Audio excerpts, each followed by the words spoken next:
If you do not like someone's story, write your own. Changing Narratives with Wambui Kabage. And then he says, will you just shut up? You know, embarrassing. yeah, just shut up, you know. And then you're like, hey, you know, it just takes you aback. And then it starts with micro disrespectful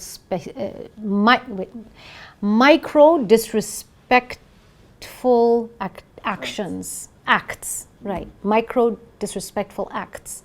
So the person begins with, oh, you're so silly. Oh, shut up.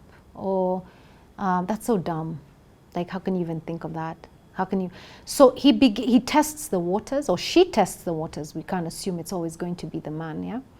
And then from there, the physical violence begins to escalate to the point of where it starts as, what did you just say? An shove.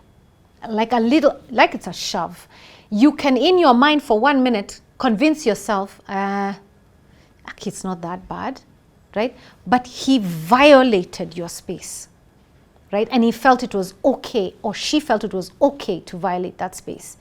And so what happens is with anything, like you've ever heard of a pathological liar, it's addictive, right? You get away with doing something that isn't right, you'll escalate. You'll never de-escalate, if there's even such a word like that, right? You'll just escalate. So it starts with the push, and then it moves on to the grabbing you, shaking you, shoving you. Then the next minute is throwing you, hitting you. I mean, and I say this from real experience from real women who have been my clients, who have worked, and I asked them what happened, and they said he was never like this. But then I asked them, but did he ever show any kind of sign that made you uncomfortable? And inevitably they said yes. They were like, yeah, well, you know, he was kind of rude one time, and then the next time he pushed me, etc., and it escalates. And the problem with that is you haven't drawn the line of what you will accept as treatment as a person, and that's a woman and a man, right? Nobody has a right to tell you shut up. Nobody has a right to tell you you're stupid. Nobody has the right to tell you you're ugly. Nobody has a right to make those comments that are so disparaging that if you made them to somebody else, you know you've said something wrong. You know what I mean? You yourself, if you use those words on somebody else, something in your head would tell you, that was not right. Right? So if you would never do that or say that to yourself, to somebody else, then nobody has a right to say that or do that to you. Right? The problem is we don't draw that line. Right? And there are many reasons why we don't draw that line. Part of those reasons could be we don't respect ourselves. We genuinely don't respect ourselves. We don't believe we deserve any better. And that can come from yourself having experienced domestic violence in your family, you know, your parents, or you've watched people go through that and you're like, well, it's not that bad.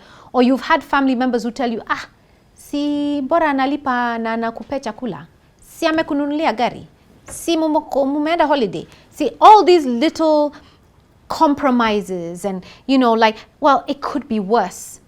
Yeah, it could be worse. It's gonna get worse, and you're probably going to end up in a grave if you don't do something about it, right? I think when I went to law school, I was doing my master's in Australia, and I learnt this concept, this thing that happens to battered women. It's called battered wife syndrome. A lot of people don't believe it exists, but it did, and it manifested in the case of Bobbitt. And I don't know whether many of you heard about Bobbitt. I'm giving my age away, yeah. So Bobbitt was where basically this woman was so traumatized by the manner in which this man had been treating her over a period of time. She sliced off his private parts and she like threw it outside a building, and she was like, yeah, whatever, you know. Eventually somebody found this man's things and they were attached back, but she was charged. You know, some people crack jokes and say Kikuyu women in Kabete, they just crack and then they take the man and hide him under the concrete and bury him. And that's how they manifest their anger, right? So there's been many manifestations of battered wife syndrome in many societies and cultures. It just hasn't found a name, right? And so literally, if you're beaten up for such a long time in your life, there's a defense mechanism that comes over you, right? And one day it explodes. right? And you don't want that. And that's like the worst scenario ever. But more often than not, wife batterers or even husband batterers escalate to murder. It's just plain and simple, right? Until this person gets help, they are not in a capacity to take care of you or to be anywhere near you. And when I tell women that and people that, they're like, oh, you're being extreme. You know, can we negotiate? Can we mediate? Actually, one of the things I was taught in mediation is if you find out that there's physical violence in the relationship, you need to stop. You cannot mediate. I found that fascinating. And the reason why you cannot mediate is because there's a power play that's happening here, and it's been happening for a very long time. So you'll find this woman acquiescing, or the man, and you're thinking, hey, we're making headway, this mediation process is going well. Actually, it's not. Because what they're doing is learned behavior. They're accepting this person's behavior to quell the situation. So you can never have a productive mediation process with a person who's been through domestic violence. The only way domestic violence can be cured is if the person goes and gets help. So I, for one who was a victim of gender-based violence at a very young age, internalized that I needed to defend myself.